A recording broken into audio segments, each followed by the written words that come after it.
Shalom Aleichem. Welcome to Kalman Stories. Boy, do I have an amazing story for you in honor of this week's Torah portion, Parshat Bahar. In our portion, we learn about the mitzvah of Shemitah, the mitzvah that on the seventh year we are supposed to refrain from planting our fields here in the land of Israel as an act of faith, as an act of reminding ourselves that God is the real owner of the land. So the year is 1952, and the JNF, the Jewish National Fund, has decided to plant orchards all throughout Israel, and they also decide to plant down south. There's a little moshav called Komimut, and Komimut applies to get their plants, their orchards, but there's a problem. Komimut is a religious kibbutz, and they insist they are going to keep Shemitah. They're not going to rely on any leniencies. They are going to completely refrain from planting on the seventh year as prescribed in the Torah. The people of the JNF don't like this. We're going to give you a ton of money and you're just going to waste all the money? No way. And so for 6 years, the issue remained unresolved.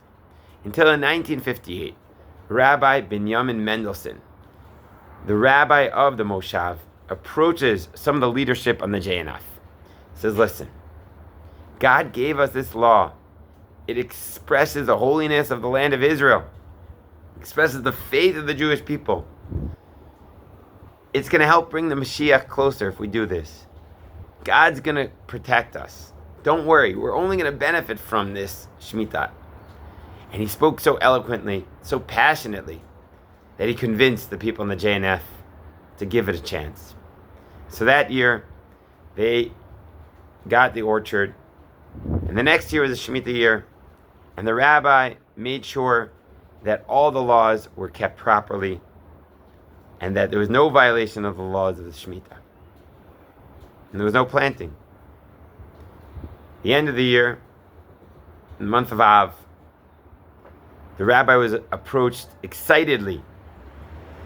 Of all the Moshavim in the south, out of the other 12, Moshav Komimut produced the greatest produce.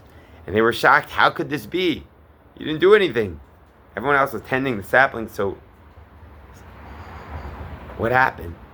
And the rabbi smiled. He wasn't surprised. He said, we kept the laws of the Torah faithfully, and God took care of us. He sent us blessing.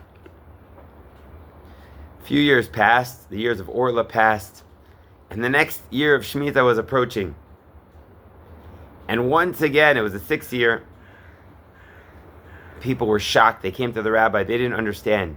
See, in a normal year, about 700 containers of citrus fruit were produced from the fields of the Moshav. But this year, 2,000 containers of citrus fruit were produced. So they didn't understand what was going on. How could this be? They counted and recounted. Where did this come from? And the rabbi was not surprised. He opened up his Chumash, his Bible, to Vayikra 25, Leviticus 25:20, where there God promises that on the 6th year, the year before the Shemitah, you will get a triple crop. And that way you will be assured that you will not have to worry about your food in the 7th year. Just as the Torah commanded, exactly that is what this Moshav saw. God took care of his people.